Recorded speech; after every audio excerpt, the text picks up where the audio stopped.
I just think this is atrocious, and it's kind of a nightmare. Hundreds of Southwest Airlines flights out of Denver canceled again today, We go down to baggage claim, and it was a mess. Bags everywhere. leading to another chaotic day at DIA and at airports across the country. Did this ruin Christmas? I mean, you just gotta roll with it, I guess. Passengers are struggling to rebook their flights. Trying to get home and trying to have some clothes when I get there. We're taking a closer look at the problem. It's frustrating for the pilots, the flight attendants, and especially our passengers. And what's being done to get flights back on track. I think this is a one-off situation for Southwest Airlines. You know, it's a terrible situation for the many thousands of passengers. Well, the Southwest Airlines travel nightmare continues at DIA and at airports across the country. Bags are piling up at baggage claim. People spending hours, sometimes days, waiting to get a flight out. Yeah, Southwest canceled more than 60% of its flights nationwide. At DIA, Southwest has canceled more than 50% of its flights, and more than 60% are already canceled for tomorrow. By comparison, United has canceled just 2% of its flights. Now, Southwest is telling travelers that they may not be able to rebook their flights until Saturday, maybe even later than that. The airline says it's moving crews and planes around the country without passengers to get them into place to restart operations. Now we have team coverage today about all this chaos. I'm going to start with Denver 7 Chief Investigative Reporter Tony Kovaleski. And Tony, you have been talking with passengers who are trying to rebook today.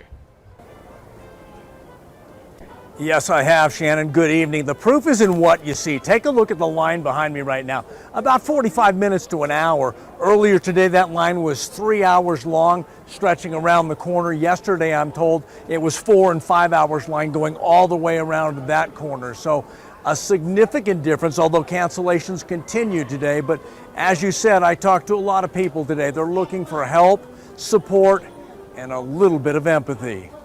We got here at 9 a.m. and we waited. We were here about 10 hours. Michelle Shields knows she's not alone. Then she came on the announcement and said, your flight has been canceled. Everybody go home. This is how the board looked last night and then today. I went to Southwest's Facebook page. I read comments, other people that have experienced the same thing.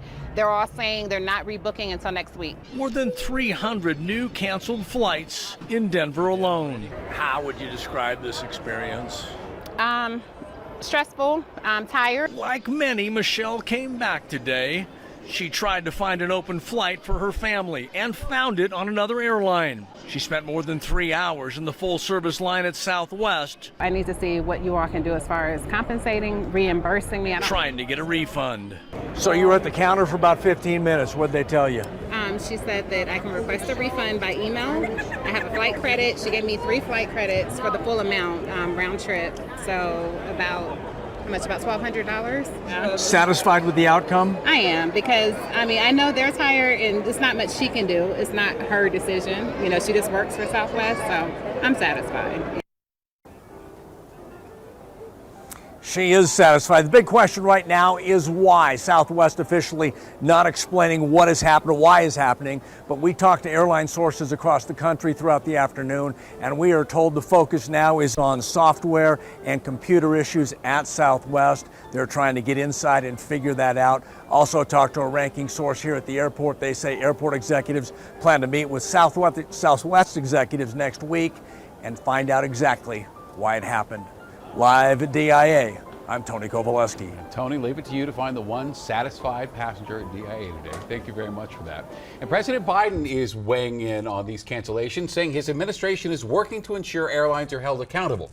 The president also telling people go to the U.S. Department of Transportation website to see if you are entitled to a refund. The U.S. Department of Transportation says Secretary Pete Buttigieg spoke with Southwest CEO today. Buttigieg says he expects the airline to provide meal vouchers, refunds, and hotel accommodations for people dealing with the delays and cancellations. The DOT says it will take action to hold Southwest accountable and is making sure the airline does not allow a situation like this to happen again. And we're hearing from the head of Southwest Airlines Pilots Association. Now, he says this is the worst disruption he's seen in 16 years. And the problem is the airline's outdated scheduling software. We have been telling them this for years. Our software can't keep track of it. So they don't know where we are. They don't know where airplanes are.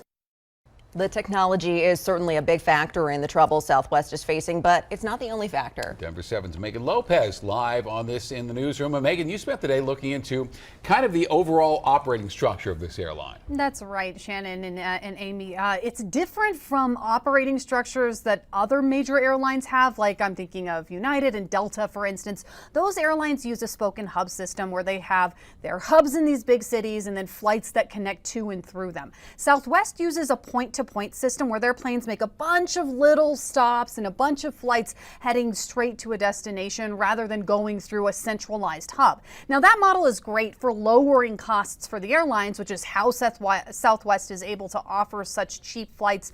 But in this case, it made for a real disaster for passengers when planes and crews got caught in different cities because of that snowstorm. We spoke with an aviation expert who helps us understand why a bad storm like this affected Southwest so much. The weather system, let's say, comes in and cuts everything off. You lose this, okay? And all that you've lost, really, if you're Delta or you're a United or an American, is you've lost that city. But you still have resources here, you still have resources here, and those airplanes are still going to be able to fly from here to Los Angeles or so forth. Whereas Southwest, if you've got all these airplanes flying point to point, what's going to happen is once these airplanes are all on this side of the storm, you've lost them. Now, that old infrastructure certainly didn't help things either because it couldn't keep track of where all of the crews are. As climate change continues to affect our weather systems, the big question now is, can Southwest adapt? I wrote to Southwest with some pointed questions about its point-to-point system and was sent a generic statement back saying that it's reduced its flight schedule to 1/3 of its normal operations, saying that inventory is very low, Shannon. All right, very interesting, though. Thanks for looking into that, Megan. Megan Lopez tonight. Bags are still piling up at the baggage claim at DIA. As you can see on your screen, and this video from today shows just how many bags are sitting around waiting to get picked up. There's a lot of them still. I checked Southwest's customer service plan for information about luggage. Here's what I found. Southwest says it will, quote, make every effort to put your luggage on the same plane you board, and it will, quote, make every reasonable effort to return your luggage within 24 hours if there is a delay. And among those impacted by this travel nightmare, a lot of Denver 7 employees trying to get back to work. So this is a map we put together showing where some of our employees spent Christmas. So 2 employees drove more than 10 hours from Texas to get to Denver. Another stuck in Nashville. So he took a flight to Chicago and at this moment is on an Amtrak train heading back to Denver.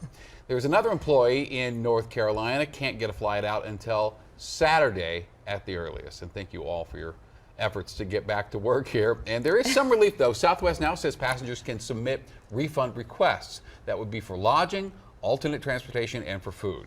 And you can do that by going to their website there on your screen. And Southwest tells us it's going to take time to process all of these requests. And this probably won't help. We have a Denver 7 Weather Action Day, not for right now, but changes are coming up as we head on into tomorrow. 24 hours from now, the sky is going to look a lot different than they do at the moment where it's just cloudy and it's still warm. We're 61 degrees at our studios and across the state. Not really a lot of weather worries on the eastern plains where it's still very mild, but snow is pouring into western Colorado where we have winter weather advisories and winter storm warnings in effect through early Thursday. Here comes the next storm. It's going to bring heavy snow to the mountains and also several inches of snow to Denver. I'll have a full 7-day that includes yet another storm after that coming up in about 15 minutes.